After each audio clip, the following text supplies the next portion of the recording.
¿Qué tal? Bueno, gracias por venir a esta presentación de Hispanos. Gracias, Fernando, por invitarme. Un placer estar aquí. ¿Qué decir de Hispanos? Pues lo primero, yo creo que hay un ejercicio que hace Fernando en este libro que me parece muy interesante, que es el de huir de la épica, como le comentaba ahora antes de empezar. Creo que existe siempre la tentación de explicar la historia con un tono legendario o heroico. En este libro, Fernando aplica una rabiosa racionalidad. Hay una frase que ya lo he comentado con él y que quisiera subrayar ante ustedes, y que es la que encabeza uno de sus capítulos, la que afirma: la historia avanza lentamente a gatas y de vez en cuando, de un salto repentino y por lo general inesperado, da un salto repentino y por lo general inesperado. Pero mientras tanto, y esto lo añado yo, la mayoría de los días y una buena parte de las generaciones viven y mueren en el anonimato sin que suceda nada reseñable a su alrededor, dentro de lo que uno definió como la intrahistoria, la reconfortante muchas veces intrahistoria. Mire, yo soy periodista, así que invierto mis días en la lectura de titulares que incluyen, lamentablemente, muy frecuentemente, términos histórico, legendario e inolvidable para definir sucesos que son completamente cotidianos. Vivimos en una época en la que casi cualquier cosa merece un adjetivo trascendente. En la época de la exageración, de la exaltación de los acontecimientos y el afán por transformar en algo histórico lo cotidiano, como decía. O mejor dicho, los pequeños logros de una época que por lo general es próspera y en la que, no nos vamos a engañar, no nos recordarán como grandes aventureros. La lectura del libro de Fernando reconforta, porque huye de toda la espiral de exageración. Fernando realiza en Hispanos una aproximación en orden cronológico a la historia de los pueblos hispanos, a este y al otro lado del océano, y lo hace sin atribuir gloria excesiva a las hazañas de Pelayo, del Viriato de los conquistadores. Es un relato objetivo de los acontecimientos.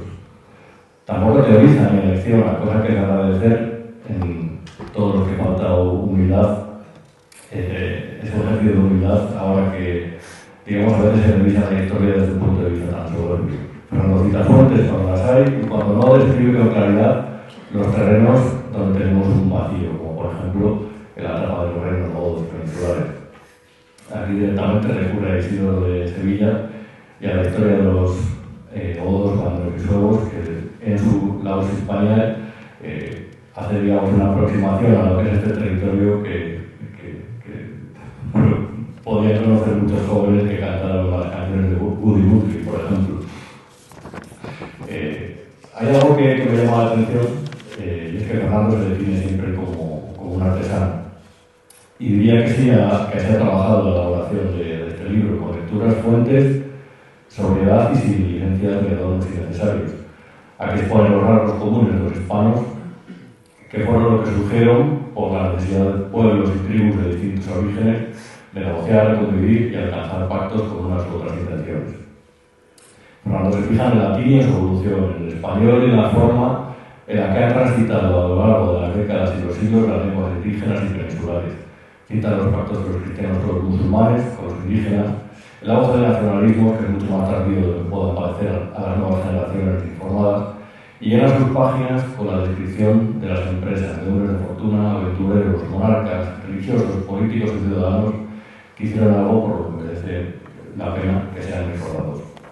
Esta es la introducción que quería hacer del libro de Fernando, de esa figura del artesano, de esa persona que se mira los jueves a ver para preparar su contrahistoria, y que a través de estas publicaciones, pues yo creo que genera libros, o sea, genera relatos que no son como el típico libro que caduca como un yogur a las pocas semanas, sino que tiene recorrido, que se puede servir de manual, y que realmente yo creo que son trabajos que merecen mucho la pena. Así que después de esta introducción, espero que más o menos quien haya leído el libro vea que es acertado y que no haya leído que por lo menos vea que se resume una parte de su espíritu.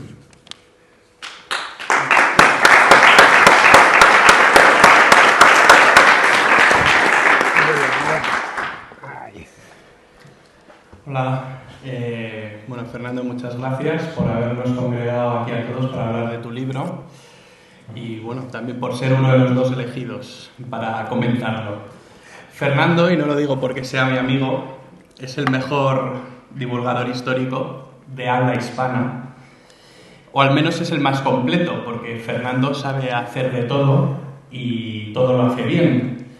Es el más completo porque no solo escribe libros, sino porque también nos obsequia con un montón de formatos audiovisuales. Tiene todo tipo de programas, contras, hace entrevistas y bueno, pues se le da muy bien a hacer todo, habla muy bien, no solo escribe bien, sino que habla muy bien y lo más importante, se hace entender cuando habla y cuando escribe. Es de una claridad meridiana, Fernando, y por eso yo creo que tiene tanto éxito. Como dice, bueno, tú hablabas que es un artesano, Rubén, Gonzalo Altozano, que está ahí en última fila, él le llama grupo multimedia andante, porque es que además, bueno, él se ha curtido como periodista y también sabe hacer fotografías de maravillas, sabe hacer una crónica política, sabe hacer de todo. Y bueno, a pesar de tener una producción constante, él hace 2 programas al día, que es una barbaridad. Para cualquier persona que esté en esto, no sé cómo lo hace, pero es que también tiene tiempo para escribir libros. Este es su 4º libro en año y medio. El primero es La Contrahistoria de España, el segundo es un libro que escribió a la limón con Alberto Garín, que se llama La Reforma que no fue, el tercero es La Contrahistoria del Comunismo. Bueno, ahí yo creo que sí que reciclaste algunos textos antiguos, porque si no ya sería un superhumano o una especie de robot, que yo a veces lo pienso. Y el cuarto es el que tenemos aquí delante, Hispanos, breve historia de los pueblos de habla hispana. Lo que ha hecho Fernando es un viaje a lo largo de los siglos sobre los pueblos que han terminado hablando el idioma español. Es un viaje cultural y lo interesante de este libro, aparte de lo que es lo que no es, porque Fernando tampoco, tú hablas de algunas tentaciones que no ha tenido, pero no ha tenido la tentación tampoco de explicarnos qué es ser hispano. Bueno, eso sí, más o menos lo explica, pero no te dice qué es lo que un hispano debe ser. No se mete en temas ideológicos, políticos. Bueno, la comunidad hispana es una comunidad pujante que tiene más de 500 millones de hablantes, pero se queda en eso, y se queda en explicarte lo que han hecho los pueblos que hoy hablan español a lo largo de la historia. Porque muchos de vosotros habréis oído que, bueno, ser un buen hispanista es estar a favor de la reunificación de los pueblos hispanos. Estos son los llamados reunificacionistas, o te venden la hispanidad y te cuelan sus ideas políticas e ideológicas. O te dicen lo que debes odiar. Para ser un buen hispano hay que ser como Blas de Lezo, que dicen que tiene una frase que es apócrifa totalmente, que dicen que me haga apuntando a Inglaterra. Es decir, hay que odiar a los ingleses, hay que odiar a la pérfida Albión, hay que ser antiglobalista, hay que ser antiliberal, y toda una serie de pack, ¿no? Y una especie de pack ideológico que parece que si no cumples todo eso eres un mal hispano. Entonces yo, viendo a Fernando, un tipo que viste con bermudas la mitad del año y con gorra, que parece un guiri, no le gustan los toros, no le gusta el fútbol, no le gustan muchas de las comidas típicas españolas, no le gustan los callos, no le gustan unas faves, un bocata de calamares, unos huevos con chorizo y patatas. Pues Fernando a lo mejor, bueno, es liberal, no está bautizado, no sé si se puede decir esto aquí, sí, claro. Y no va a misa los domingos. Bueno, a lo mejor Fernando, y bueno, tampoco odia a los ingleses, ¿no? Ni odias tampoco a Soros, ni a Bill Gates, ni nada de eso. Entonces, ¿se podría, Fernando, decir que eres un mal hispano? Según algunos, sí, claro. Ahora, según algunos, naturalmente, que soy un mal hispano. Pero porque han hecho una descripción muy limitada de lo de hispano, le han unido un componente político. Hace un año, cuando entregué a la editorial, a Félix, La Contrahistoria del Comunismo, que realmente es un libro que ya estaba publicado, al que revisé y que enriquecí en la parte final con un capítulo nuevo sobre la Venezuela chavista, me preguntó qué iba a escribir a continuación. una cosa buena que tiene de vender libros es que algo de dinero te dejan, no mucho, pero algo, y siempre pues es un gusto vender libros. Una cosa mala es que el editor siempre quiere más. Y me pidió otro. Dije, bueno, pues no lo sé, déjame que lo piense. Y para ablandarme me llevó a comer a un restaurante fino en la calle de Alcalá junto con Imelda Navajo. Un restaurante de estos a los que baja no, y que yo no suelo ir porque son muy caros y soy un tacaño para la comida. Entonces me llevaron allí y le propuse a Imelda esta idea que tenía. No la tenía todavía muy perfilada, pero sí la idea de escribir algo parecido a una historia de los pueblos de habla hispana. Hispano entendido como los provenientes de la península ibérica. Los pueblos de habla hispana somos los españoles, pero también los portugueses. La lengua portuguesa se parece mucho a la nuestra, de la misma manera que se parece el catalán o el gallego o el valenciano, en fin. Las lenguas originadas en la antigua Roma, en el latín, que dieron lugar a las lenguas romances actuales. Si a eso le sumamos la religión cristiana, que entró en esa misma época, de los siglos III y IV en la península ibérica, bueno, pues se produjo, llamémosla una etnogénesis, en torno a los primeros siglos de nuestra era en esta parte del mundo, en la península ibérica, que estuvo a punto de ser interrumpida en el siglo VIII con la entrada de un pueblo invasor de religión musulmana. A raíz, bueno, cuento un poco por encima lo de la batalla de Guadalete, lo que sabemos de ella, que es muy poco, y lo que no sabemos, que es la mayor parte, pero que ese pueblo invasor sí traía una nueva lengua, que era el árabe, y traía una nueva religión que practicaron muchos hispanos que dejaron de serlo y pasaron a ser andalusíes. Luego, una serie de reinos que se fueron creando en el norte de la península extendieron en un proceso que se llama Reconquista, y que yo empleo esa palabra para llamarlo así porque es que es su nombre, ¿no? Bien, esa etnogénesis generada hace 2000 años ha tenido un recorrido histórico muy interesante.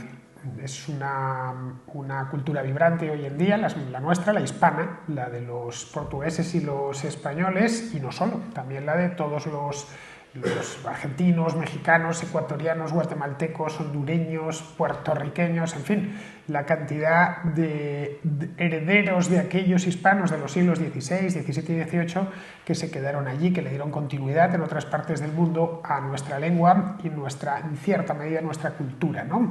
La cultura, o por lo menos la cultura de nuestros antepasados, que evoluciona siempre la cultura, pero lo va haciendo lentamente. Mi opinión es que por lo general evoluciona mejor. El mundo es un lugar mejor hoy que hace 500 años, también es un lugar mejor hoy que hace 50 años, por más que os digan a todas horas que es un lugar peor, no es verdad. Y probablemente sea mejor dentro de otros 50 años. No sé si estaré aquí para verlo, espero, pero luego lo veo complicado. Bien, pues se lo comenté y me tuve que poner a pensar cómo lo hacía, porque quería dejarlo entre 250 y 300 páginas, como mucho. Tampoco podía pedir tanto al lector. El editor estaba dispuesto a darme más páginas, pero yo soy partidario de los libros cortos, lo he comentado en más de una ocasión, especialmente en las contraportadas, porque cuando a alguien le pides que lea un libro le estás pidiendo mucho. Hoy se lee poco, esa es la verdad. Los libros tienen mucha competencia, tenemos las películas, todas las que queramos, las series de televisión, los videojuegos, tenemos también la posibilidad de salir a la calle, que es probablemente donde mejor se está, y decirle a la gente que lea tu libro, habiendo además competencia de otros libros que son mejores que el tuyo, pues al menos pónselo fácil, cuida la redacción y cuida la cantidad de páginas que le vas a hacer leer. Yo creo que entre 200 y 300 páginas, a no ser que quieras escribir un tratado sobre algo que necesites mucho más, con eso debería bastar para cualquier libro. Y la obligación del autor es reducir. Es como en la contrahistoria. Os hablaba, bueno, de la semana pasada no llevo tampoco mucha labor, la de José Antonio Primo de Rivera. A fin de cuentas era el perfil de una persona, pero en otras, bien, sabéis que hemos llegado a hacer el Imperio Bizantino en una hora y cosas así, ¿no? Lo que cuesta realmente es quitar, no poner. Poner es fácil. Poner es tan fácil como ir metiendo cosas. Es lo que se conoce en el lenguaje periodístico como paja. Ya sabes que en Internet no sucede, pero en el papel sí. En el papel, si entraba, por ejemplo, un faldón o una publicidad, tenías que quitar texto, pero si se iba la publicidad tenías que meter paja. Meter paja era fácil. El problema era cuando había que quitar y que siguiese diciendo lo mismo. Pues bien, esta era mi idea y empecé a plantearme cómo lo hacía. Dónde empezaba, eso lo tenía más o menos claro, y cómo desarrollaba los acontecimientos, tanto los políticos, que sirven un poco de hilo conductor, como los culturales. A fin de cuentas, lo que nos une a los hispanos esencialmente es un conjunto de lenguas. Con la lengua van muchas cosas, con la lengua va la cultura, de ahí que cuando viajemos a Portugal lo encontremos tan parecido en todos los aspectos. Nos resulte tan familiar que nos dé por pensar que es nuestro propio país. Me han afeado desde que salió publicado algunos diciendo que porque no lo he llamado Ibéricos. No lo llamé así porque pensaría que es un libro sobre jamón, lomo y esas cosas. Aunque bien podría haberse llamado ya Ibéricos, porque significa lo mismo. Hispania es como llamaron a la península ibérica los romanos, a Iberia es como la llamaron los griegos. Eso lo explico bien al principio del libro para que quede claro. Espero incluso que se venda lo suficiente como para que la esfera de los libros en Portugal, que tienen una editorial allí, tenga interés y la traduzca al portugués, porque me gustaría saber cómo lo reciben los portugueses esta aproximación a su propia historia, que en buena medida también es la nuestra. Las historias de España y Portugal están íntimamente relacionadas en los últimos 2000 años hasta unos extremos que no nos podemos imaginar. Lo están desde el punto de vista político, pero también desde el punto de vista humano. Utilizar este tipo de cosas con fines políticos es algo muy habitual. Viene del nacionalismo del siglo XIX y se identifica la nación con el Estado. Es un error capital que se sigue cometiendo como si solo hubiese una nación y por lo tanto solo puede haber un Estado. Estado solo hay uno, está claro, bueno, en la península ibérica dos. Y por lo tanto solo puede haber dos naciones, ¿no? Naciones hay muchas más. Una a la que pertenecemos es la de la hispanidad, somos hispanos. Aparte de eso, bueno, pues en nuestro caso somos españoles, podemos también ser castellanos, los que seamos de Castilla o de cualquier otro lugar. Una nación no es más que un conjunto de personas con una serie de pautas culturales comunes. Los hispanos en ese aspecto somos una nación y así lo entendían nuestros ancestros de la Edad Media. En las universidades medievales había naciones en las universidades. Esto lo cuento un poco por encima, también de manera muy breve. Como había en Bolonia, que fue la primera universidad de toda Europa, había un colegio para los españoles que mandó a hacer un religioso allí y se admitía tanto a los provenientes de la corona de Castilla como de Aragón como de Portugal. Eran los de la nación hispana, sin componente político. Una de las cosas más dramáticas de los 2 últimos siglos ha sido politizar el hecho nacional, que es un hecho cultural. Y sobre esa politización se han cometido todo tipo de masacres. Se han hecho limpiezas étnicas, se ha excluido de manera sistemática la nación que escojamos. Si de ahí nace lo de buen español, mal hispano, buen hispano, no existen malos y buenos hispanos, es un hecho cultural, lo eres o no lo eres, además no puedes decidirlo.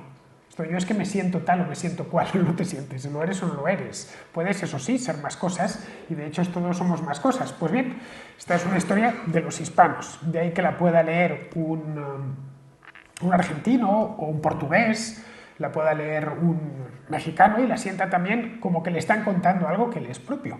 A fin de cuentas, la lengua que habla y la cultura que tiene, las tradiciones. Yo, por ejemplo, no estoy bautizado, como ha dicho Javier, pero pertenezco a la cultura cristiana en su variante católica. Lógicamente, me he criado aquí, soy hijo de mis padres y bueno, me he criado en una ciudad como Madrid, que es una ciudad que tiene tradición católica. Y no me es extraña la Navidad, ni la Semana Santa, ni nada de esto. Todo lo contrario, me parece que forma parte de mi cultura. De ahí que, aunque no profesemos una religión concreta, sí tenemos un hecho religioso cultural, dentro de nuestra propia cultura, de que cualquier hispano lo pueda leer y sentir como propio. Esa era mi intención, no tenía otra. Y hacerlo de manera sencilla, metiendo algunos datos eruditos que sé que gustan mucho a los contraescuchas, ¿no? Que a veces los buscaba o trataba de verlo desde cierto punto de vista, y la parte final, que era la más complicada, tratando de que el lector español, por ejemplo, pueda entender qué pasó en Hispanoamérica después de la independencia, porque me consta que es una nebulosa para muchos. Muchos ven, va de Bolívar a Chávez, poco menos, y entre medias no se sabe muy bien lo que pasó. Bueno, sí anduvo un tío llamado Perón, pero claro, solo en Argentina y poco más. Porque otra cosa y esto lo descubrí hace ya años, leyendo la historia de Hispanoamérica, país por país, me di cuenta de que su historia era muy parecida a la nuestra, que lo que se produce en la década de 1820 esencialmente es una gran guerra civil, cuando se desmonta el Imperio Español, y esa guerra civil se materializa en todos los países de la hispanosfera. donde miremos. Además tenemos bandos muy parecidos, como aquí los liberales y los absolutistas, ¿no? Y luego los progresistas y los moderados. Vemos que, por lo menos lo que yo pude ver, y los bandos eran los mismos. De hecho, el mundo hispano no se vuelve políticamente a estabilizar hasta finales del siglo XIX. Tiene un siglo XX complicado, especialmente complicado por sus problemas de... Bueno, pues por sus problemas de no quererse parecer a Inglaterra, al menos en el tema económico, por la mala relación que especialmente han tenido nuestros políticos con las sociedades abiertas, la libertad de mercado, la sociedad deseable, en una palabra, ¿no? Han abundado en el mundo hispano los caudillos, los iluminados, los mesías, es decir, gente como Hugo Chávez han sido bastante habituales. No han sido la excepción, mientras que en el mundo de habla inglesa han sido la excepción. No tenemos un Perón, ni en Canadá, ni en Australia, ni en Inglaterra, por supuesto, ni tampoco en los Estados Unidos. Tampoco tenemos un Hugo Chávez. Bien, cuando hemos procurado los hispanos copiar lo bueno o inspirarnos en lo bueno, en esa sociedad abierta, en las democracias liberales, a los hispanos les va bien. Y ahí tenemos los países hispanos prósperos. Mientras que cuando se obcecan en modelos caudillistas, nacionalistas y demás, a los hispanos les va mal y todo aboca a una guerra civil, que es lo que ha terminado pasando en muchas ocasiones. Pero muchos hispanos te dirán que la culpa es del imperio yanqui, ¿no? O también de los ingleses, ¿no? Que yanqui, por eso se jodió Estaban el ahí, ¿no? Estaban ahí enredando, ¿no? Para que... Bueno, la Inglaterra del siglo XIX tenía el mismo interés en desmembrar el imperio español que la España de la época de desmembrar el imperio británico. El rey de España apoyó la independencia de los Estados Unidos. Caray, Galvez tiene un episodio de armas glorioso en Pensacola. Lo de yo solo, ¿no? Sí, que, en fin, que dos imperios se peleen entre ellos tiene toda la lógica. De ahí a decir y a buscar, como le gusta a la derecha identitaria, decir que andan siempre los masones por detrás y entonces unos anglos malvados que lo han querido todo lo malo, la cultura anglo se parece mucho a la nuestra. Son de hecho un pueblo hermano, digamos, no son nada extraño. Luego, curiosamente... De hecho, ¿tú te pareces más a un inglés del siglo XX? ¿Eh? ¿Que yo me parezco en inglés en qué? No, ¿no te pareces más a un inglés del siglo XX que a un español del siglo XVI? Yo me parezco más a un inglés del siglo XX que a un español del siglo XVI, pero yo y cualquiera de nosotros. Claro. ¿Vale? Sí, pero vamos, físicamente no, afortunadamente. No. Claro, es gente muy blanca. Que quita 3 veces en el libro, ya lo hemos comentado además. Y no sé, más o menos así. Nuestros antepasados lo hacían así, no merece la pena juzgarnos con nuestros valores contemporáneos. Esa es otra, sí. Lo del tema del presentismo, también lo abordo de manera breve, eso. Claro, pero esta frase salpica especialmente el concepto de hispanidad, ¿no? Por lo menos a la celebración de la hispanidad. Bueno, es que aquí realmente chocan dos trenes. Por un lado tenemos a los hispanófobos y por otro lado tenemos a los así llamados hispanistas. Los hispanófobos es todo ha sido malo. Tenemos que avergonzarnos de ser quienes somos, porque nuestros antepasados estaban averiados y todo lo hicieron mal. Y luego tenemos a estos nuevos, los hispanistas, que es que todo fue cojonudo y no se hizo nada mal y todo fue perfecto y todo estaba justificado. Y a ver, ni una cosa ni la otra. Y lo que ha salido mal es por culpa de otros. Y lo que salió mal fue porque andaba por ahí, ya sabéis, algún anglo malvado y tal. No es verdad, nuestros antepasados naturalmente cometieron errores, un montón, y no pasó nada. Y bueno, pues cometieron errores de los cuales una veces consiguieron salir y otras veces no. La famosa leyenda rosa que se puso muy de moda. Estos movimientos pendulares son comunes, se va de una cosa a la otra, sin solución de continuidad. Y ahí aparece la cosa esa de la soberbia, que es algo muy, muy cercano al nacionalismo, de sentirse mejor, ¿no? De somos los mejores, aquí no ha pasado nunca nada, no tenemos que pedir perdón por nada, ¿no? Si no tienes que pedir perdón por nada, aunque tu padre hubiese sido un asesino en serie, tú no tienes que pedir perdón por lo que no has hecho. Pero ha salido un libro hace poco que se llamaba así, no tienes nada de qué pedir perdón, no, si es que no tenemos nada que pedir perdón por lo que hicieron nuestros antepasados, porque no tenemos que pedir perdón por lo que hicieron nuestros padres. Y nuestros abuelos. ¿Cómo es el ejercicio de un historiador, divulgador de historia, cuando ve, por ejemplo, derribar una estatua de Colón, llevados por una ira popular que no tiene en cuenta esto? Es decir, ¿se puede llegar a sentir el divulgador, orador y redactor historia, de un manual de historia, de un libro de historia, de un ensayo pequeño, o un ejercicio de impotencia por ver cómo esos movimientos populares teledirigidos y con un sentido, digamos, tan de televisión en la historia a golpe de derribar una estatua. Bueno, da un poco de lástima. A ver, tampoco me pongo intenso. Aquí estamos 10 minutos, ¿eh? No, tampoco hay que ponerse intenso ni tomarse las cosas demasiado en serio. Esto de no, es el fin, tal, que va a ser el fin. Si estamos 4 días aquí, vamos a disfrutarlos tranquilamente y vendrán otros y las cosas son cíclicas y cambiarán y quién sabe si dentro de 100 años Cristóbal Colón de nuevo se habrá convertido en un héroe como lo era hace 100 años. Estamos ahora con esta tontería. La tontería de juzgar al pasado. Ojo, juzgar al pasado desde un lado, que se puede juzgar también desde el otro. Con la guerra civil en España, que es algo que desenterró el Partido Socialista en tiempos de Zapatero y que desde entonces se ha convertido en, a ver, vamos a tirarnos los huesos. Yo sinceramente me niego. Es, fulanito fue malo, sí, pero el otro fue peor. Ahora, ¿qué pasó lo de José Antonio Primo de Rivera? A los otros diciendo, pues la pasionaria fue peor. ¿Pero queréis dejaros de pelear en nombre de vuestros bisabuelos? Que por cierto están todos muertos. Y que además ninguno de los dos bandos tenía nada de lo que presumir. Si hay alguna generación que no es ejemplar, es esa. Es una generación que se echó las manos al cuello. Fanatizada. Si hay de algunos antepasados que no debemos sentirnos orgullosos, fue de los años 30. Si lo decían hasta el propio Azaña, se avergonzaba de sí mismo.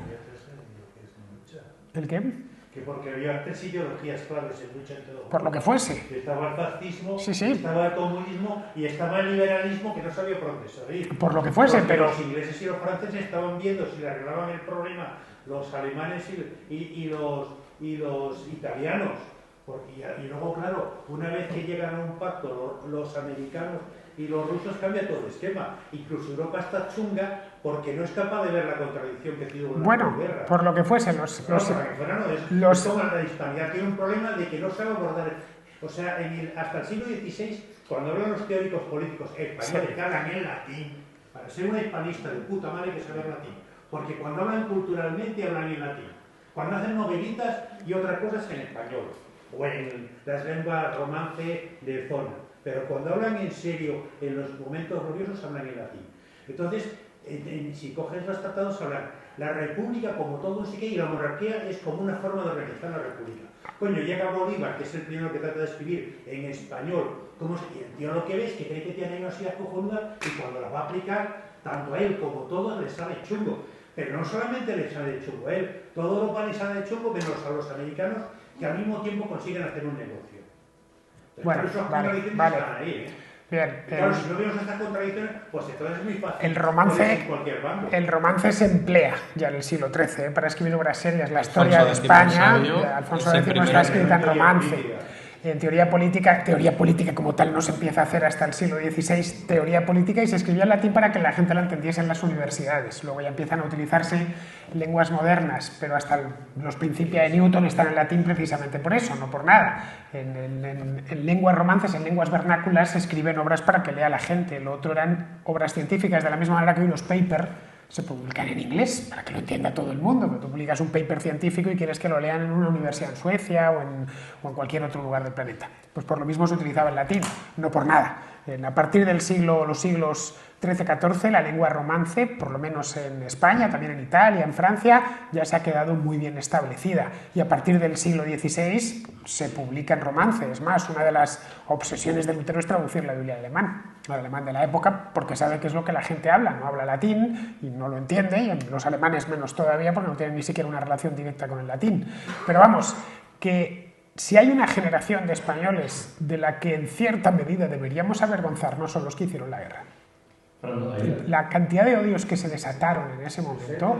Es en el momento que tenemos éxito bueno, una reforma universitaria. Bueno. Y son Dios preparados los que llevan ese conflicto. A mí sí, sin duda, pero vamos... convencidos de que tienen la solución. Yo cuando veo cómo todo condujo a la guerra a lo largo de los años 30, como los líderes políticos estaban exaltados y fanatizados, los de un lado y los del otro.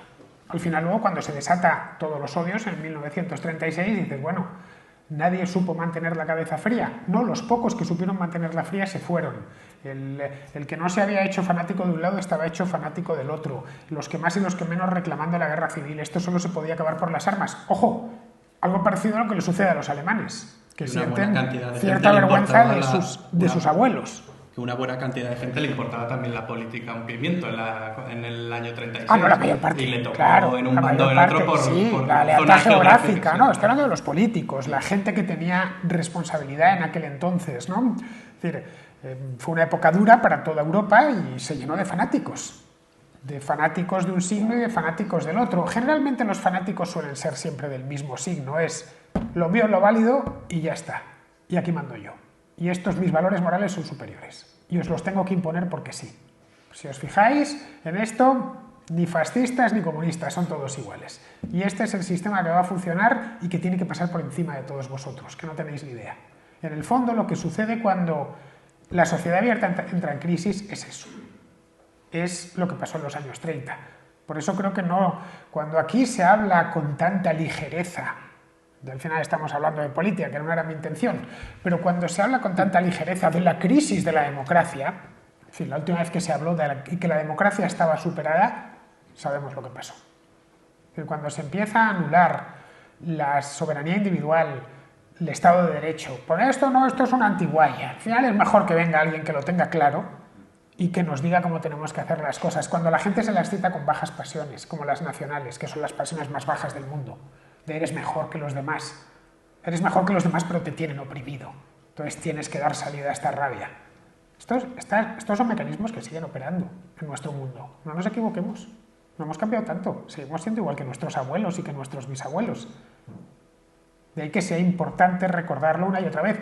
Caray, si escucháis la contracrónica, y entiendo que muchos lo haréis, veréis que si en algo hago esfuerzo precisamente es en eso, es en bajar la temperatura y en evitar ese tipo de cosas y en atarme de manera religiosa a los hechos siempre. Y tratar de ver a la gente que no piensa como yo, que evidentemente es la mayoría, primero como seres humanos. No presumo maldad en quien me lleva la contraria. Presumo en todo caso error intelectual, pero no maldad. Pero hoy si te fijas, lo que nos atacan a ti y a mí, ¿no? Con esto de anglófilos. Realmente muchos creen que Javier y yo estamos a sueldo de, qué sé yo, de la Fundación Rothschild o algo así, ¿no? Y están persuadidos de que es así, de que lo nuestro es maldad absoluta. No lo estamos, ¿eh? Pero vamos, que si quieren poner un anuncio en la contra, yo les invito a hacerlo. Hay una pregunta interesante que como tenemos en la entrevista y que la quiero sacar porque creo que la conclusión que estableces también es interesante y creo que merece la pena volverla a poner sobre la mesa. Lo que has comentado es que lo que sucede aquí, los grandes cambios entran a estar influenciados por los vientos que soplaban del exterior hasta el interior. Sin embargo, muchas veces nos pensamos que el caerismo es patrimonio de esta tierra, que se creó aquí. No. Y yo creo que es un debate interesante y me gustaría volver a escuchar tu reflexión, que la traes aquí, porque muchas veces nos pensamos como la cuna de todos los males, cuando hay cosas que forman más parte de la condición humana que de la condición de habitante de la península ibérica. El cainismo español, el presunto cainismo español, habita dentro de otra especie que se llama la excepcionalidad española. Y es que nuestra historia es especial, porque nosotros somos especiales, y tiene una serie de excepcionalidades. No hay ninguna. Los españoles somos un pueblo del suroeste de Europa, normal y corriente. Hablamos un derivado del latín, y bueno, pues somos en su mayoría católicos o de cultura católica. Y ya está, gente que vive en un país soleado, con una historia dolorosa, sí, la historia de los franceses ni os cuento, la de los italianos. Está llena, toda la historia de Europa es una historia movida. No hay nada, ni un solo elemento en la historia de España que la haga excepcional. La hace entretenida, porque las historias del sur de Europa son entretenidas. La historia de Suecia es un rollo. La de Noruega es un rollo. Claro, porque allí no pasaba nadie. Te cuesta encontrar capítulos entretenidos. Pero la historia de España es entretenida, la historia de Francia es entretenida, la de Portugal... Tuvieron que salir por ahí a buscarse aventuras. Sí, pero aquí sobran, pero no tiene nada de especial. Pero esto de ir a la excepcionalidad tiene de nuevo utilidad política. Todo ha estado mal, hemos sido una anormalidad hasta que he llegado yo. Entonces ahora ya sí, ahora ya vamos a organizar esto bien. Supongo que lo habréis visto, ¿no? Todo estuvo mal antes de mí, pero ahora va a empezar a estar bien. porque yo ya traigo la verdad y traigo la modernidad, etc. No, nuestra historia es normal. Dice, no, pero tú ves a Franco. Bueno, los portugueses tuvieron a Oliveira Salazar. ¿Por qué Franco duró tanto? Pues porque no se metió en la Guerra Mundial. De haberse metido en la Guerra Mundial lo hubiesen volado. Entonces, ¿no te sientes orgulloso de ser español? Es una pregunta trampa. Ni orgulloso ni avergonzado, es un hecho. Ya está, no me dicen, ¿te sientes orgulloso? No lo sé, de algo que no es atribuible a ti. Yo me puedo sentir orgulloso de haber escrito este libro. Me puedo sentir orgulloso de, bueno, pues de que la gente escuche la contrahistoria. A fin de cuentas, en buena parte es atribuible a mí. Me puedo sentir orgulloso de, no sé, de haber tenido un hijo que sea muy guapo. Decir, bueno, algo, al menos he hecho algo útil en la vida, ¿no? Un niño guapo. Pero de ser español, ¿cómo te vas a sentir orgulloso de eso? Orgullo con fascinación. Es como, ojo, sentirse avergonzado es igual de erróneo, ¿eh? La gente dice, me avergüenza ser español. Es igual de erróneo que decirte, me sientes orgulloso de ser español. ¿Te sientes orgulloso de ser español? No, Pregunto. Yo lo que siempre digo es que a mí me fascina la historia española, y es que me fascina. Pero bueno, nos pilla cerca, claro. De los hechos que tengo cercanos, me puedo sentir orgulloso de mis padres, de mis hijos. Cosas atribuibles, claro, obviamente a ti. Lo que sí tiene la historia de España son francés, que nos pilla cercana. Bueno, tú tienes de francés, macho, lo que yo de Agustino. De francés. Le ha dado con que es francés porque su madre tiene la nacionalidad francesa. Está ahí, claro. Ya está. Y no por ninguna otra razón. Pero no sabe ni hablar francés. Francés habla Garín. Que por cierto, que sabes decir bonjour. Bonjour, madame. Bonjour. Bueno, pues eso. No, pero si te fijas lo de... El drapeau francés es tricolor. ¿Y eso qué es? La bandera es tricolor, ¿no? Tenía que haber estado aquí Garín. Garín no ha podido venir porque es que está en Guatemala, no vuelve hasta la semana que viene. Pero si te fijas en lo de sentir orgullo, siente orgullo por cosas que no has hecho ni tú, ni tu padre, ni tu abuelo, ni nadie cercano, por cosas que hizo un tío hace 600 años. Lo que sí puede ser, esa historia puede ser muy interesante. De hecho lo es. La historia de Blas de Lezo está muy bien. Pero es que también está la batalla de Trafalgar, que fue una derrota. La historia sí tiene episodios que son muy jugosos. Bueno, por lo que nos aficionamos todos a la historia. Yo no me aficioné a la historia, qué sé yo, por la teoría política. Me importaba tres narices cuando tenía 14 años. A mí lo que me gustaba era la historia de las batallas, como entiendo que a ti también, ¿no? Sí. O sea, siempre uno entra por ahí. Y al que no le gustan las batallas o la historia bélica, pues le gusta, esto se daba mucho, por ejemplo, entre las chicas, que nos gustaban las casas reales. De hecho, y las lo que estudiaban. mejor nos funciona, bueno, en mi canal y seguro que también el tuyo, es la Segunda Guerra Mundial, que España no participó. Sin duda. Y Sí, es sin el duda. tema estrella. Tema estrella. Bueno, oye, llevamos media hora aquí a lo tonto. Vamos a ver que participe aquí el contraescuchariado, ¿no? Tenemos micro y todo, mira. Enhorabuena por tu libro, que es algo muy poco asistida a la presentación. Y bueno, no, simplemente es un poco de orgullo de ser español. Bueno, pues, o sea, es verdad que un poco pues, todo lo que has dicho, pues es verdad que, bueno, cosas que sean atribuibles o no, pero a veces, igual que uno a veces lo que necesita para hacer algo, que la sociedad le diga, o alguien le diga, que no puede hacerlo, cuando ves que mucha gente no hace más que avergonzarse de ser español o de lo que hayan podido hacer en otros momentos de la historia españoles, quizás el orgullo viene por una contramanifestación cultural, ¿no? Entonces, a veces mucha gente, pues un poco yo no digo por llevar la contraria, pero bueno, quizás es comprensible su comportamiento frente a todo este tipo de gente, ¿no? Pues, hay un libro de Marcelo Gullo, que es el embajador, no sé si sigue siendo el embajador de Panamá en Madrid. Sí, Marcelo Gullo es muy amigo de Javier. Y de Fernando. Íntimo. Y entonces, pues, a veces es necesario situarse, alejarse un poquillo del bosque como puede ser el caso de este hombre, y ver el espectáculo patético que ofrecen muchos españoles al arrojarse del cerro y esenciar el eje del norte y ver donde fuera para darse cuenta a lo mejor de la grandeza del país en el que vivimos, con sus cosas buenas y con sus cosas malas, ¿no? Mira, tan malo es un tipo depresivo que dice no sirvo para nada y se tira de un sexto, como un sobrado de la vida que se cree capaz de todo y que se siente el mejor del mundo. Tan malas son dos disfunciones. Tú conoces a una persona que está muy machacada, que tiene la autoestima por los suelos, que dice no sirvo para nada, soy el último mono, que es incapaz de enfrentar la vida y le dices, chico, recupera la autoestima.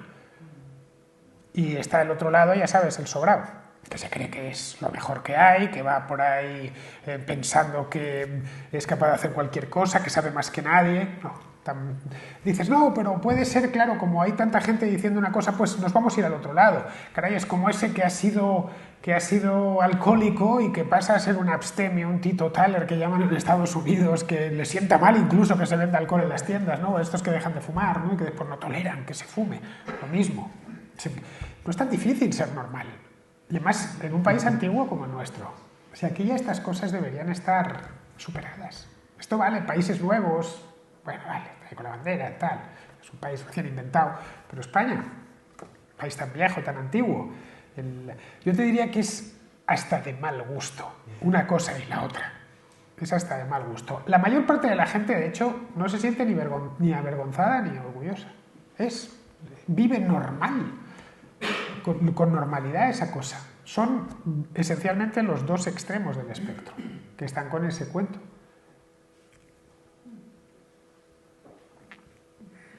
Quería comentar algo. A ver el micro. Ah, perdón. ¿Qué tal, Fernando? Gracias por estar aquí hoy. Mi pregunta va más enfocada cuando se habla de hispanidad, de hispanismos, siempre enfocamos la mira hacia América y no se habla de África, de Guinea Ecuatorial a nivel español, Santo Tomé a nivel portugués, Mozambique, Filipinas. Entonces mi pregunta va destinada a ¿por qué no se habla tanto de esos países africanos de origen hispano? ¿Por qué no ha habido tanto arraigo del español o de la cultura hispánica en Filipinas, por ejemplo? ¿Por qué siempre hablamos de América y no tanto del gran legado que pueda haber en África a nivel cultural por parte de las culturas de la península ibérica? Bueno, en Filipinas en concreto es que fueron muy pocos españoles. El español nunca se habló. Se hablaba en Manila y alrededores, y ya está, y un poquito. ¿Hay algunas palabras en Filipinas? Sí, ahí se quedaron muchas palabras. El tagalo las lenguas de Filipinas tienen muchísimos españolismos, como es normal, empezando por el nombre del país. En tagalo Filipinas se dice Pilipinas, que viene de Felipe II.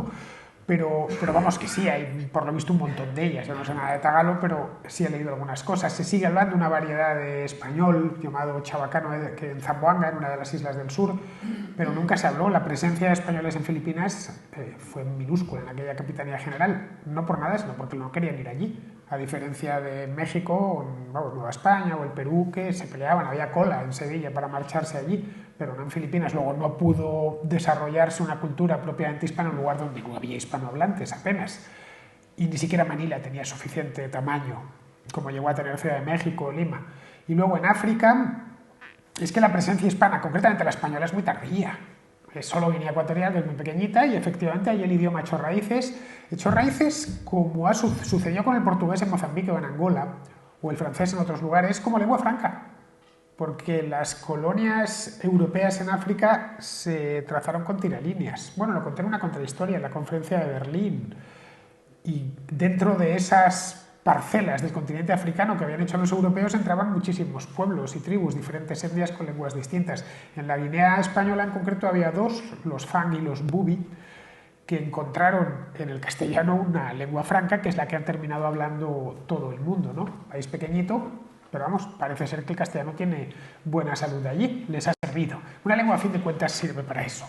Una lengua sirve para entenderse. Los propios filipinos, cuando pasan a manos de Estados Unidos, encuentran que el inglés como lengua franca les es más útil. Una lengua no tiene alma. A ver si nos lo metemos en la cabeza. Una lengua es un código de comunicación. A mí a veces me dicen que soy hiperracional y que es un asco, porque se trata de ser apasionado en la vida. No, la pasión está para otras cosas, pero no para pensar. Porque si piensas dejándote llevar por las pasiones, lo que sale de ahí es mierda. Sí, lo que salen son bajas pasiones. Si quieres entender algo, abórdalo de manera racional. Y una lengua no es más que eso. Se empieza a hablar en un momento dado, proviene de otro lado, evoluciona de manera normal. Si convirtiésemos esta sala en una cápsula del tiempo y nos teletransportásemos 5.000 años en el futuro y saliésemos todos y nos encontrásemos en Madrid dentro de 5.000 años, que esperemos que siga existiendo, no nos entenderíamos. Lo que se hable aquí si sigue siendo algo parecido a lo nuestro, habrá evolucionado tanto en 5.000 años que ya nuestra lengua habrá desaparecido, será otra cosa distinta. Por culpa de los anglicismos. Por culpa de los anglicismos. De los malditos roedores. Hay que prohibirlos. Pero es que si nos metemos en la cápsula del tiempo y salimos hace 2.000 años, bueno, aquí no habría nada, pero vamos, salimos y nos encontramos un romano, un hispano-romano, no nos entendería. ¿Que estos de dónde vienen? ¿Qué hablan? Me sonaría familiar, eso sí, claro, pero nada más. Eso de que las cosas son inmanentes, eso solo cabe en la cabeza de un fanático y de un político. Nada más, que quiere vivir de esto. Esto está así, entonces tiene que ser así, va a ser así siempre. No va a ser así siempre. Y esto creo que nos lo tenemos que meter en la cabeza. Entonces, luego no hay que ponerle demasiada pasión a algo que primero no es atribuible a ti, que si quieres entender para qué funciona y para qué sirve tienes que abordarlo de manera racional y que además no va a ser eterno. Hola, buenas tardes. Muchas gracias por el libro y por todas las muchas gracias. Pues esto va también relacionado un poquillo. Hace poco una conversación con América, con amigos de Sudamérica, que vimos allí, etc. Y él decía que si bien asumía pues eso del pasado, pues que no sé, que no hay que juzgar, pero que allí directamente me lo resumió tajantemente así. Allí lo que fuimos es a quemar al pueblo, matar, hacer un genocidio y violar porque salía gratis y estaba. Yo le dije que era un poco de demagogia, que si bien se hicieron cosas atroces, pues también no se hacían cosas diferentes como tú, yo creo que en alguna contra lo has dicho, como cosas diferentes a lo que se hacían en las guerras en Europa. Bueno, si es que aquí falla ya el tiempo verbal, fuimos quienes. Nosotros, caray, somos inmortales entonces, porque si ya fuimos hace 600 años y seguimos todavía dando guerra... Si bien es cierto, yo dije que los hispanos, los de aquí, que no estaban ni siquiera en aquella época, eso, España como tal no existía en esa época, si no me equivoco. Y esto sobre todo también, yo vi un vídeo del profesor Bastos que decía que argumentaban incluso que muchas conquistas, los imperios en aquella época, fueron incluso contraproducentes económicamente. O sea, que no les salió a cuenta el ir para allá para coger, para robarles y esquilmar a los pueblos, porque simplemente él lo que comentaba es que sería como cosa de prestigio, o sea, como prestigio internacional, como que tenía conquistas. Pues simplemente quería, como una aplicación, algo para argumentar ante cada vez que me surgen este tipo de temas, argumentarles, decir, oye, que sí, como luces, sombras, pero que incluso económicamente que no sirvió mucho, de mucho, porque quizá lo del oro que traían aquí se lo gastaban en las guerras, pues en las que se metían en aquella época con los reyes. Pero si aquí el problema de esa argumentación es el presentismo, es acusarnos a nosotros de lo que hicieron unos antepasados lejanos que además están más cerca de ellos, pero se quedaron allí, no lo olvides.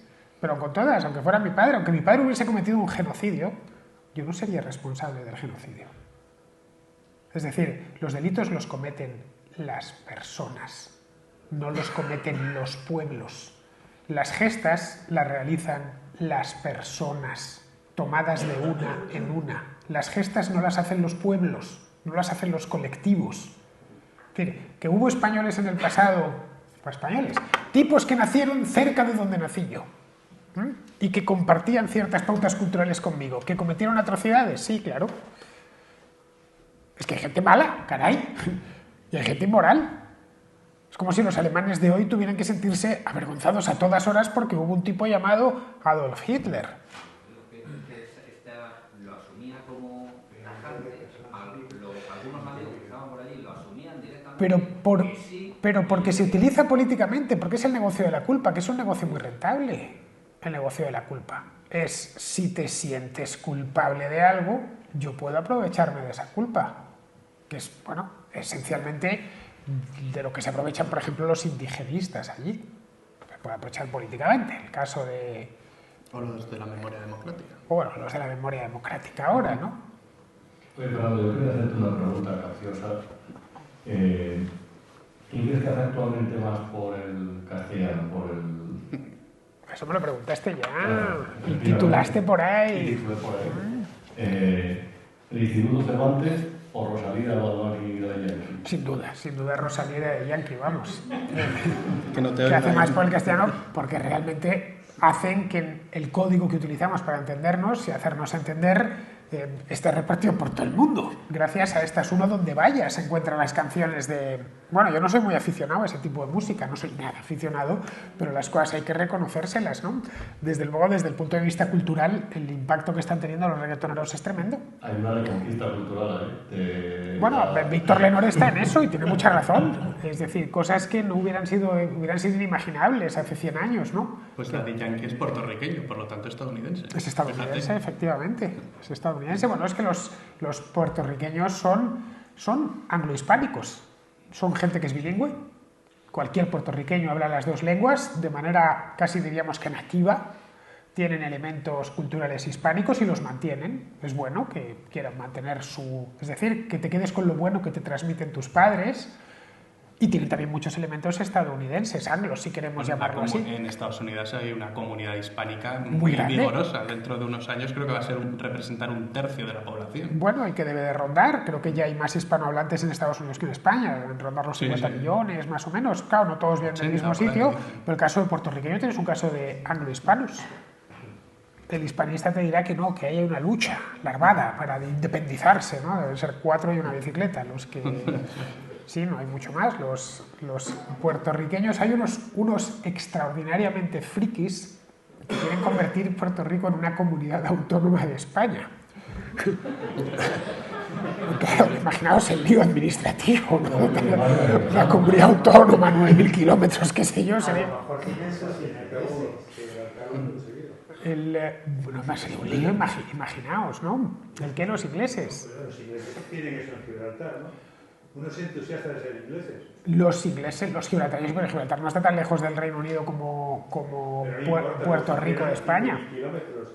Mira, los portugueses estos que están en el Índico, de Timor, creo que están entusiasmados para no mezclarse con nosotros de ser portugueses. Los de Timor-Leste, Timor Oriental, bueno, pues es que para ellos la cultura portuguesa es la que les permitió luchar contra el invasor. Si nosotros en vez de tener a Franco tenemos a De Gaulle y va allí a Puerto Rico y le dicen que son cojonudos, pues a lo mejor montan un negocio.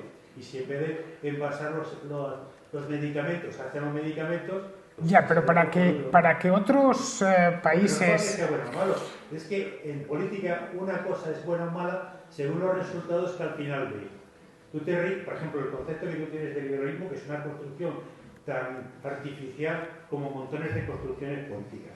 Ha tenido un determinado éxito durante un tiempo, porque en el fondo tiene 100 y pico años, está entrando en catástrofe en Estados Unidos, que es el único sitio donde realmente triunfó, porque en Europa ha creado muchos problemas. Lo que pasa es que se disimula. Pero o sea que tú crees que el Estado de Derecho, una sociedad regida por contratos que se respetan mutuamente, que la democracia representativa, ¿crees que es malo? Pero es que eso lo decía el Código Romano. No, pregunto. Y no era liberales o no liberales. No, pregunto, ¿crees que es malo? Porque... No, es que el concepto de contrato no es del liberalismo, es del Código Romano, que a su vez es de los asirios. O sea que, es decir... los romanos también tenían Estado de Derecho y no lo hemos descubierto todavía. ¿Lo estás diciendo? Estado de Derecho también, los romanos. Parece ser que sí, ¿no? Pues yo creo que no. Creo que tienen unos códigos cojonudos. El que tenían derecho romanos, códigos no tenían los romanos. Que estudian derecho romano como base. Sí, pero no tenían códigos. Bueno, los romanos. El código viene de allí.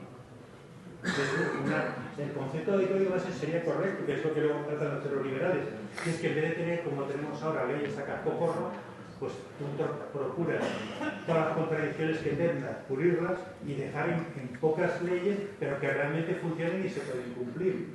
Porque si no estás hablando del derecho, estás en el triarismo jurídico. Igual que tú te ríes de determinadas ideas políticas, pues, Sí. Los que también se ríen frente a los estetas del derecho, pues también hay que ver cómo se lo montan con el triarismo o aquí con los códigos y cosas de estas.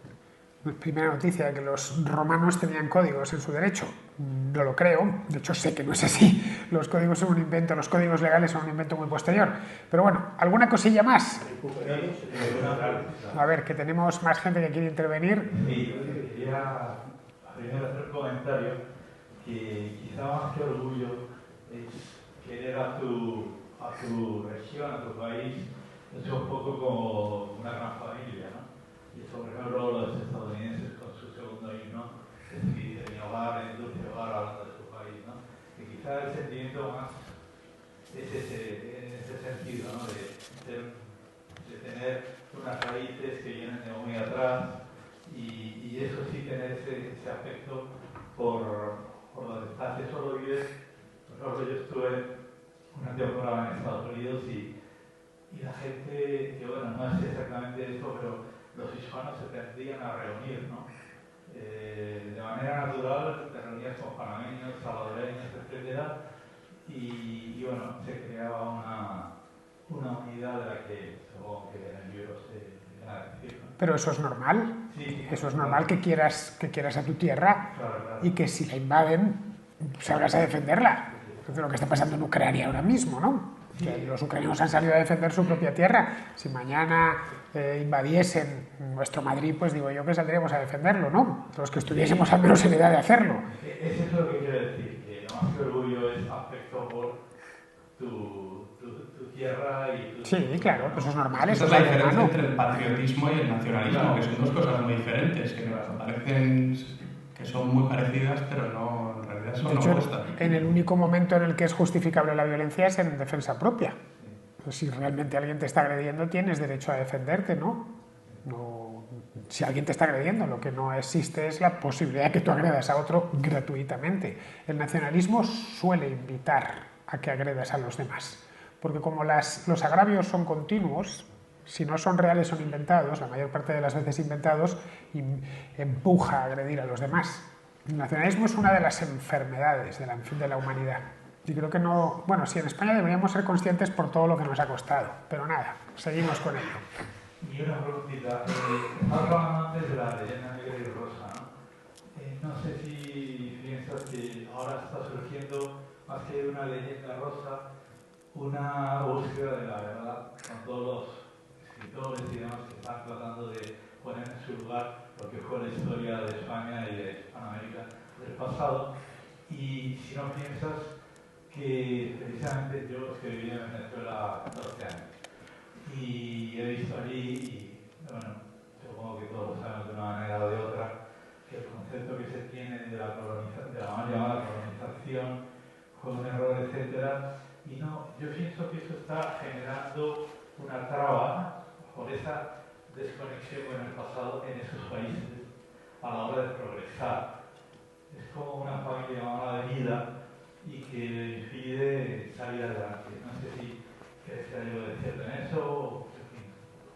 Bueno, los hispanos en América tienen problemas parecidos a los nuestros, especialmente autoestima.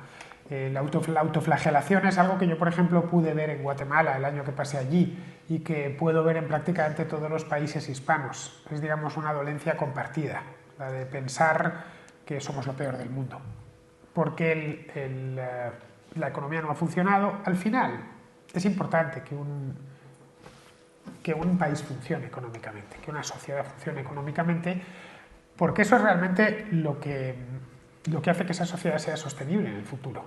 Los problemas que hemos tenido en los pueblos hispanos ha sido precisamente por ese rechazo a las sociedades abiertas, que traen además miseria. Esa es la realidad. El liberalismo no está en crisis. Lo que está en crisis es el nacionalismo. Te lo digo a ti porque me decías antes que estaba en crisis, en absoluto. Las sociedades abiertas siguen estando y siguen siendo la vía principal para la prosperidad y para que se respete la libertad del individuo. Bien, nosotros hemos tenido esos problemas, pero allá en los países hispanos donde eso se ha respetado, ya sea porque no ha quedado más remedio, ya sea porque se ha conseguido durante una temporada respetar esos principios, las cosas marchan bien. España es un caso claro y se incorporó en el primer mundo y bastaron una serie de reformas. Pero se incorporó en el primer mundo y hoy en buena parte de Hispanoamérica lo miran muchos como inspiración. ¿Qué hicieron los españoles bien para venir de donde venían, de una guerra civil, de miseria, a haberse incorporado al primer mundo? O al revés, ¿qué hicieron los argentinos mal para, después de haber sido uno de los países más prósperos del mundo, dejar de serlo? Es decir, al final en la prosperidad material radican muchas de las claves. La prosperidad material sabemos cómo se consigue, lo sabemos perfectamente. No hay misterio en eso. A lo largo del último siglo se sabe perfectamente cómo un país prospera. Y tenemos problemas serios, los hispanos, de hecho de manera general, para entenderlo. Todo eso de cómo se prospera, que son modelos también teóricos, son muy recientes. Mira, yo de Arsenal... Perdona, disculpa, es que quiere hablar más gente, ¿vale? Hay más gente todavía con la mano levantada. Me has dicho una indirecta... No, la mía no ha sido una indirecta, ha sido una directa. Ha sido una directa. A ver, siguiente. Sí, diga. Fernando, quiero felicitarte por el libro, por haber escrito un libro, por llamarles hispanos y porque también quiero aprovechar que un grupo de gente de aquí y de allá durante 2 años hemos estado preparando y ya es una realidad el Parlamento Global Hispano. Ya se ha creado, ya ha habido las primeras elecciones y ya ha empezado su andamiaje. Y comparto totalmente contigo la palabra hispana. En la primera parte de tu discurso estuve... Acércate un poquito el micrófono porque no se te escucha bien. Repito, si me has No, sigue. Entonces, por la primera parte de tu discurso, por el nombre, te felicito. En la segunda parte, quiero decirte que yo sí soy orgulloso de la hispanidad. Es así como si miras en la página web del Parlamento Global Hispano, verás el manifiesto hispano que le he titulado Renacimiento de la Hispanidad. Creo que estamos en ese momento. Estamos empezando. Y este concepto de hispano es muy positivo en cuanto a otras denominaciones, latinoamericano, que responde a otras concepciones que se han llevado políticas. Entonces, a la segunda parte de tu discurso, como no estoy de acuerdo contigo, pues no voy a contestarte y no voy a amargarte tu presentación, por la cual te felicito. Pero yo soy presidente de la Fundación Iberoamericana para el Desarrollo. Tiene 25 años de realizaciones. Vivir en el Perú durante 7 años, creé el concepto de informalidad, economía informal, emprendedores, microempresas y microcréditos, el modelo de desarrollo desde abajo y desde adentro que toma la opción de las mayorías, o sea, el 70% de América. Entonces, eso son realizaciones. Y esto ha hecho que un grupo de gente entendamos que tenemos que dar una respuesta, empezar a conocernos más y mejor los hispanos. Y de ahí saldrán cosas positivas. Una de las cosas por las cuales está empezando a triunfar el Parlamento Global Hispano es porque los candidatos no deben pertenecer a ningún partido político y tienen que hacer su propuesta de actuación. Y es por eso por lo que los votantes del Parlamento le votan, como un periodo definido. Entonces, creo que hay mucho por lo que hay que luchar para unir, representar y defender a todos los hispanos del mundo. Y, perdona, ya no sigo más. Bueno, yo espero que el Parlamento Global Hispano, ¿cómo se llama? ¿Cuál es el nombre? Parlamento Global Hispano. Parlamento Global Hispano se quede en lo que es el Parlamento andino o el Parlamento centroamericano, el Parlacén. No, es totalmente digital. Ah, o sea que es algo digital. Espero que no sirva para nada, porque lo peor que nos puede sentar a los hispanos es constituir un gobierno único. Eso sería un infierno, una pesadilla absoluta. Te pido, por favor, que sigas tan amable. Parlamento, si es parlamento desde el punto de vista cultural, eso existe, está en la red, está continuamente. Los hispanos estamos dialogando, es una conversación que no se detiene, al margen de la política.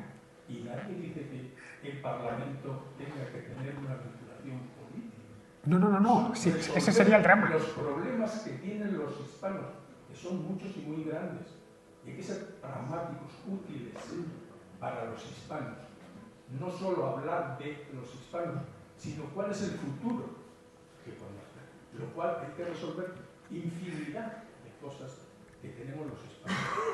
Uno de ellos es la infravaloración de la mayor parte de los hispanos. El odio que decía este amigo que hablaba antes, eso es real. Yo lo he vivido.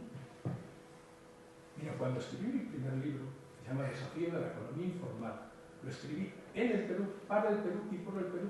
Y cuando llegué a presentarlo en el Cusco, fue fabuloso. Hasta que en un programa de televisión para el concepto y dice, bueno, ¿fue invasión o descubrimiento? Se estropeó todo. Y yo no había escrito ese libro pensando en España en absoluto. No podemos eludir. Tú has tomado una posición que no quiero conversar por no amargarte. Estamos en una guerra cultural clarísima desde hace muchos años. No podemos eludirla nuevamente. Estoy hablando de cultura, no de política. ¿Y contra quién es esa guerra? ¿Cuáles son los bandos? ¿Cuáles son los bandos? Bueno, pues para una guerra tiene que haber un par de bandos mínimo, ¿no? Bueno, yo no soy historiador. No pregunto, porque siempre oigo hablar de la guerra cultural como si nunca se hubiesen librado guerras culturales. Te invito a que leas una excelente historiadora que se llama Elvira Roca Varela. La he leído, sí, claro. Sí, claro. Y tiene planteamientos mejores que los que yo te pueda expresar. Entonces, creo que...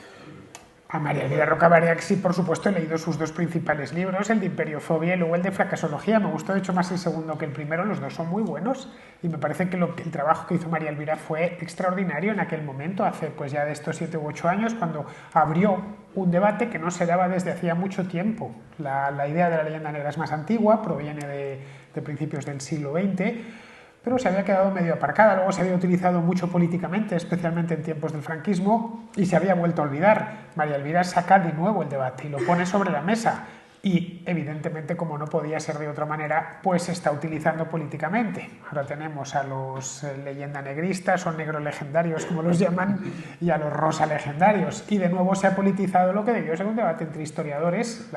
Los historiadores debaten, o aficionados a la historia, y ya se ha contaminado completamente de política y de nacionalismo. Y el nacionalismo lo que toca lo destroza. Cualquier cosa.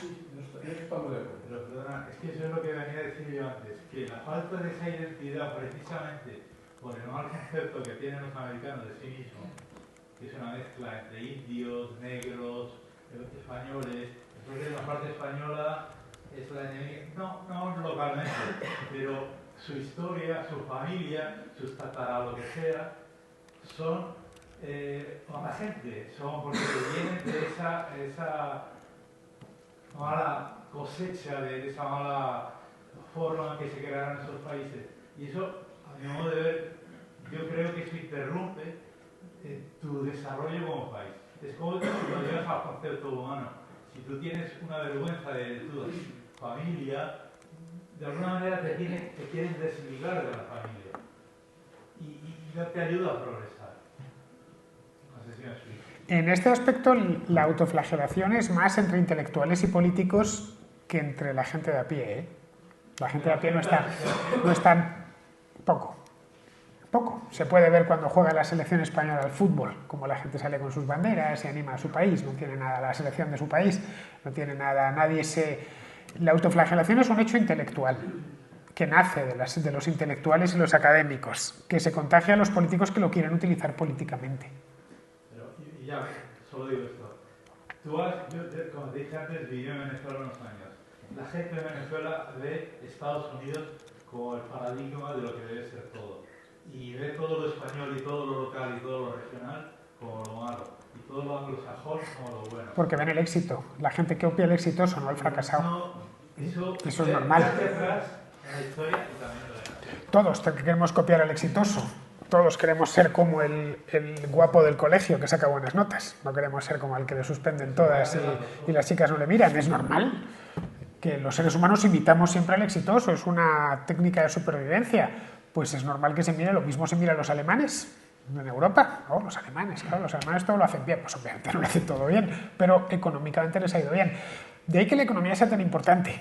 De ahí que funcione un país sea importante para la autoestima. Y curiosamente, los que critican el modelo, digamos, vamos a llamarlo angloliberal, el modelo angloliberal son los que traen sociedades míseras, esclavas y míseras. Sí que bien, si queremos... de hecho, en España tenemos tampoco que aprender nada, tenemos una democracia liberal llena de defectos, pero una democracia liberal que nos permite más o menos tener un mediano pasar, ¿no? Desde luego no estar como están en Venezuela, ¿no? Yo la veo bien, Que hay más gente, que a ver que... Sí, a ver. A ver. Yo quería salir un poco del tema político. Espera, a ver un segundito, ¿a quién le toca allí? Mira, después vas tú, te lo juro, ¿vale? No, tienes tú el micrófono, ahora se lo traen. Vale, bueno, yo sé que Que quedan 5 minutos. Sí. Mi pregunta es acerca del concepto que hemos hablado al principio de la introducción, la épica. Vale, yo desde que te escucho, cosa que hago casi a diario, huyo de este nacionalismo, de sentirme orgulloso de cosas que no he hecho, que me parece estúpido.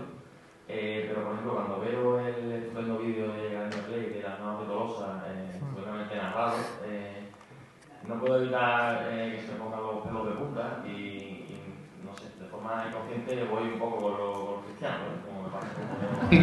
Pero yo también, yo también, me pasa también. Todos tenemos nuestro corazoncito. Vale. A raíz de escucharte, hago siempre una reflexión y no sé si hay algo que esté mal en mí, es decir, debo luchar contra ese sentimiento que tengo de empatía quizás con mi antepasado. No, es lo normal, es lo normal. Para ser un buen aficionado a la historia. No, es lo normal. Y que bueno, que leas lo de las de Lezo Cartagena de India si te guste y digas, qué tíos, qué bravos eran, ¿no? Pero también cuando lees la historia de Trafalgar, ¿no? Que dices, ¿con qué honor perdieron, ¿no? ¿Con qué entereza, ¿no? Bien, es normal que nos identifiquemos más con los que están... Es normal que nos identifiquemos más con Octavio Augusto que con los líderes celtíberos. A pesar de que, en principio, genéticamente venimos de los celtíberos, sino de los romanos. Genéticamente, pero culturalmente somos hijos de Roma. Esa es la razón por la cual le hacen estatuas de Octavio Augusto por ahí, por toda España, ¿no? La cultura al final hace mucho. O que nos sintamos más cerca de Fernando III que de, qué sé yo, cualquier rey de moro de Al-Ándalus. Porque tenemos más que ver con él. Muchas gracias. La última pregunta. Sí, la última para ella, que está la pobre aquí que pidiéndolo. Mira, Fernando, yo quiero salir del tema de la política y comentarte una cosa que he echado de menos del libro, aunque sé que el formato no va para ello, pero es una idea para el próximo libro. A ver, cuéntame. He echado de menos historia, vamos a llamar tipo anécdota histórica. Por ejemplo, he echado de menos la historia de Conde Rezov y Conchita Arguello. El Conde Rezov era un tío que envía el zar de Rusia a California, sí, a ver cómo anda la cosa, en fin, para negociar un tratado de caza y pesca, que es lo que a ellos les interesa más, pero también un poco para espiar. Y ese buen hombre conoce a Conchita Arguello, que es la hija del gobernador militar de San Francisco. Se enamoran y tal. Pero esto es para un guión, no para un libro de historia. Para un guión de serie. Sí, claro. Una historia de amor. Y bueno, cuando se van a casar y tal, y al volver al volver el conde Rostov a Rusia, muere en Siberia. Conchita se entera de cómo era el amor de su vida, pues tiene mucha pena y acaba siendo monja. De hecho, está enterrada en San Francisco y es recordada todavía. Que es una historia que en España no se conoce, pero por ejemplo en Rusia tienen hasta un musical, un operador. Sí, pues no lo sé, quizá no tengan en Rusia tantas historias buenas como nosotros. Esta es una posibilidad, ¿no? Vas a tener que sacar la segunda parte de la historia de Conchita. Sí, no está mal, no desconocí esa historia, pero está muy bien. Pero está muy bien, son historias privadas, bien. Daría para serie, ¿eh? Sí, daría para... Metes unas cuantas licencias y tal. De hecho, no sobre la historia de Conchita, pero bueno, mi mujer es rusa. Sí. Entonces, yo he pasado mucho tiempo en Rusia y la última vez que fui, tenían no era una serie, era una película sobre el fuerte Rusia, que fue un fuerte que fundaron a 40 kilómetros de San Francisco. Bueno, la película era tipo Matrix, pero en ruso. Bueno, es que los rusos han desarrollado toda una industria del cine en clave patriótica, han hecho muchísimo cine histórico en los últimos 10 años, forma parte del, pues como ese que se hacía aquí en tiempos de Franco, ¿no? De los últimos de Filipinas, de tal, pero claro, con los medios actuales. Sí, pero ya te digo que la película, yo me reí porque llegaba a extremos ridículos, pero bueno, era pues eso, Matrix Número desconocido. Sí, me estaba llamando. Bueno, ¿alguna cosilla más o nos tenemos que ir ya? La última, Fernando. Bueno, sí, Orquídea, tú, por favor, que está aquí tanto hablando de hispanos y tenemos una hispana, una hispanoamericana. A ver. Dos últimas. Dos últimas. Que se hagan seguidas. A ver, Orquídea. Gracias, Fernando. Tenía que venir con ese título. Yo quiero solamente hacer una puntualización a todos por las intervenciones sobre el tema del hispanismo que está muy de moda y está siendo una cosa de los últimos 10 años, porque yo, cuando era incluso una niña, mi mamá era colombiana, mi papá es español, yo soy colombiana y española, y no es algo que lleve con demasiado orgullo o que la vergüenza, sencillamente es así. Y me encanta todo, como decía Rubén Darío, donde se habla español es mi patria. Yo lo que quiero preguntar a los españoles que están interesados pues, por estos debates que están surgiendo ahora es exactamente qué quieren hacer con eso. Nosotros somos, Hispanoamérica y toda la América en general, todo el continente, porque está en Canadá también tenemos comunidades que hablan francés, en Nueva Orleans todavía se habla el francés, está el barrio francés que fue construido por arquitectos españoles que tienen un cabildo como en Canarias, pero bueno. ¿Qué vamos a hacer con todo esto? ¿No? Porque ya es el continente con más organizaciones internacionales del mundo. Tenemos la CELAC, tenemos los de Centroamérica, tenemos la Organización de Estados Americanos que está en Washington, porque Estados Unidos también va a ser un país hispano, ¿no? Pronto yo creo que dentro de 20 años lo veremos, tendremos un presidente que es una hispana o que habla español. Entonces, ¿qué quieren hacer con eso? Porque critican mucho que hay ese desfase o ese rechazo a lo que son los españoles o la herencia hispana en Colombia o en Puerto Rico o sobre todo en México, que es bastante hostil con el presidente que tienen.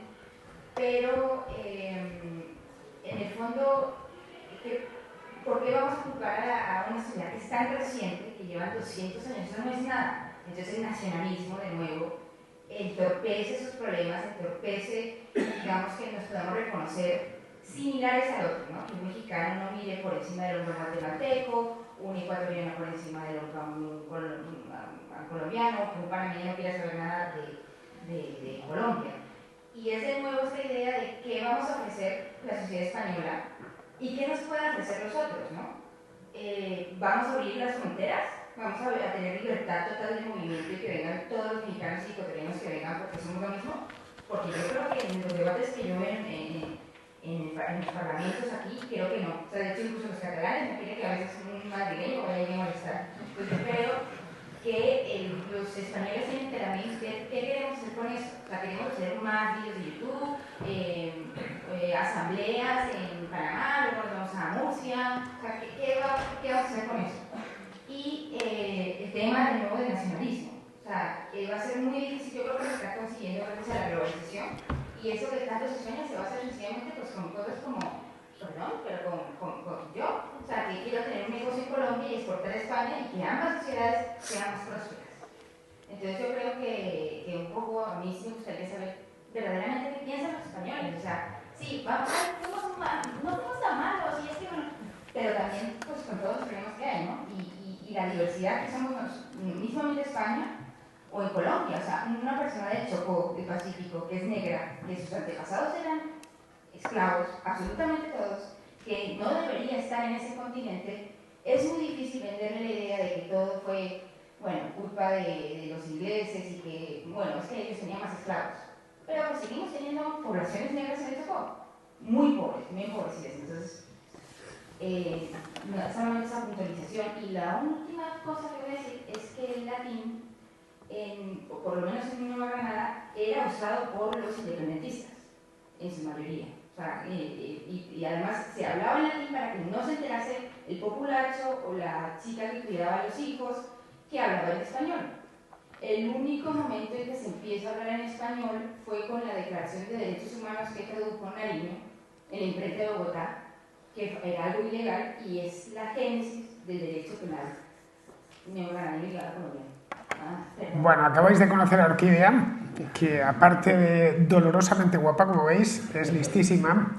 Y no sé si llegará antes a primera ministro en Colombia o en España, pero en alguno de los dos lugares llegará presidente, porque como veis es listísima, además le interesa mucho la política. Estuvo conmigo en un programa que hicimos precisamente sobre Petro, que lo tienes hoy en Madrid, sí. Ha bajado, por cierto, Petro, habéis visto cómo cambia el discurso en función de dónde está. Lo mismo con López Obrador, lo que pasa es que procura no salir de México, pero sí estoy seguro que si viniese a España y viese al rey no diría nada. Eso de usted me debe una explicación y nada de eso.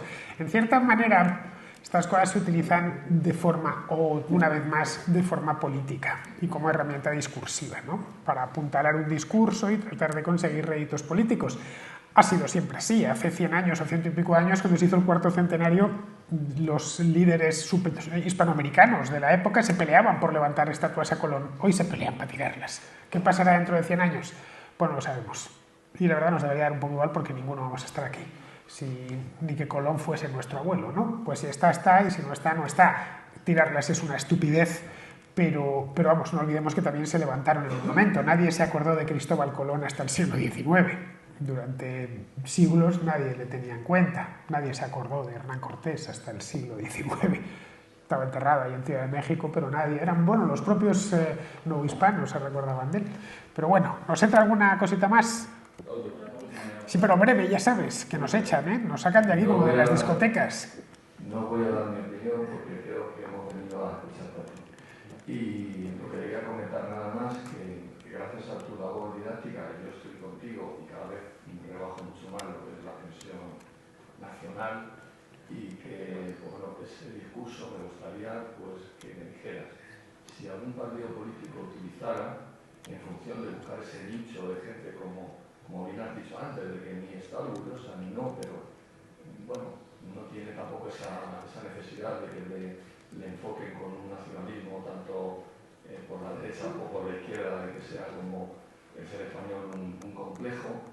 ¿Tú no ves que si algún partido utilizara esa estrategia tendría una cuantía de votos que le pudiera compensar? Pues no lo sé, porque no creo que este tema interese al personal. La gente lo que quiere es que, pues eso, la sanidad funcione, no haya atascos de tráfico, no esté la vida muy cara. Es que estos temas de la nación, es que realmente interesan a muy poca gente, afortunadamente, porque cuando empiezan a interesar a muchos empiezan las banderas, los desfiles y el odio a los demás.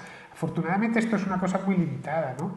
Menos en lugares, de Cataluña, por ejemplo, que mira, no está limitada, hay mucha más gente metida en ese business del bandereo y del nacionalismo y fíjate cómo está la cosa. Está completamente enferma. Eso afortunadamente en el resto de España no sucede, no ha llegado a eso. A algunos les gustaría, pero por ahora no ha sido así.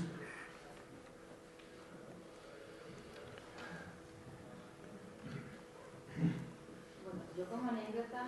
A ver, cuéntanos una anécdota. Como anécdota, solamente esto de del maniqueísmo político, ¿no? Que aquí parece que igual viene el PP o Vox, en un poco más... El micro, que se te escuche. Tienen, bueno, mayor interés en promover la estabilidad, etcétera. Como anécdota, el gobierno de Petro, que en teoría es anti-español y se queja del yugo español, no sé qué, es el gobierno con mayor número de españoles nacidos en Madrid, en Cataluña, nunca, desde la época de la colonia o desde la época del virreinato, hemos tenido tantos españoles en el poder. Y ha habido nacionalizaciones express de amistad de la primera dama, amistades de Petro, y también va mucho por el hilo, por eso de estar en contra de los Estados Unidos, emanciparse de Estados Unidos y acercarse más a España, irónicamente. Y es gente que en Vox no lo ve, por ejemplo. Entonces es como, pues apoya a Petro, entonces a ver, para sí, claro. Y nada, ya está. ¿Algo más? Porque nos van a echar. Muy brevemente, el agradecimiento a todos ustedes.